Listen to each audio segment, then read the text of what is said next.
اعوذ باللہ من الشیطان الرجیم، بسم اللہ الرحمن الرحیم۔ رجب کے فضائل اور ان کے اعمال بیان کیے جا رہے ہیں،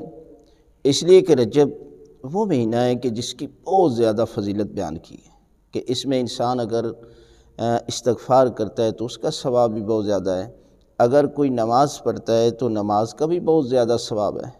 اور اگر کوئی تسبیح کا ذکر کرتا ہے تو اس کا ذکر کا بھی بہت بڑا ثواب ہے، اور اگر کوئی صدقہ دیتا ہے تو صدقے کا بھی بہت زیادہ ثواب ہے۔ اللہ کے رسول حضرت محمد مصطفیٰ صلی اللہ علیہ وآلہ وسلم فرماتے ہیں کہ رجب یہ پروردگار کا وہ مہینہ ہے کہ جس میں پروردگار کی رحمتیں بہت زیادہ نازل ہیں، اور فرمایا کہ رجب جو ہے وہ خدا کا مہینہ ہے، اس لیے کہ رجب وہ عظیم مہینہ ہے کہ جو پروردگار کا مہینہ ہے، لہذا اس میں انسان جب کوئی عبادت کرتا ہے تو پروردگار اس عبادت کے صدقے میں اس کے گناہ معاف کر دیتا ہے، اور پل صراط سے یہ آسانی سے گزر جائے گا، عذاب قبر سے پروردگار اس کو محفوظ رکھے گا، اور اس کے مال اور جان میں پروردگار جو ہے وہ برکت پیدا فرمائے گا۔ لہذا ہم آپ کو 20ویں شب کے اعمال بیان کیے جا رہے ہیں کہ جس میں یہ ہے کہ انسان جو ہے وہ یہ عمل کرے گا تو پروردگار اس کو بہت بڑا اجر اور ثواب عطا کرے۔ وہ کہ ہے 20 رکعت نماز ہے، نماز مغرب کے بعد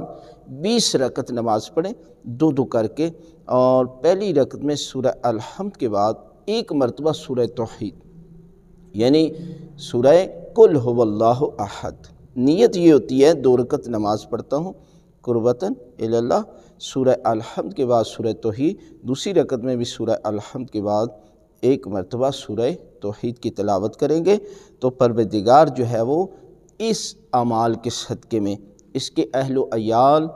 اور اس کے مال کو پروردگار جو ہے وہ تمام پریشانیوں سے محفوظ رکھے گا، اور عذاب قبر سے بچ جائے گا، اور پل صراط سے برق رفتاری کے ساتھ جو ہے یہ شخص جو ہے وہ گزر جائے گا۔ لہذا اس رات کو یہ عمل کرے تو خالق کائنات آپ کو بہت بڑا اجر عطا کرے گا۔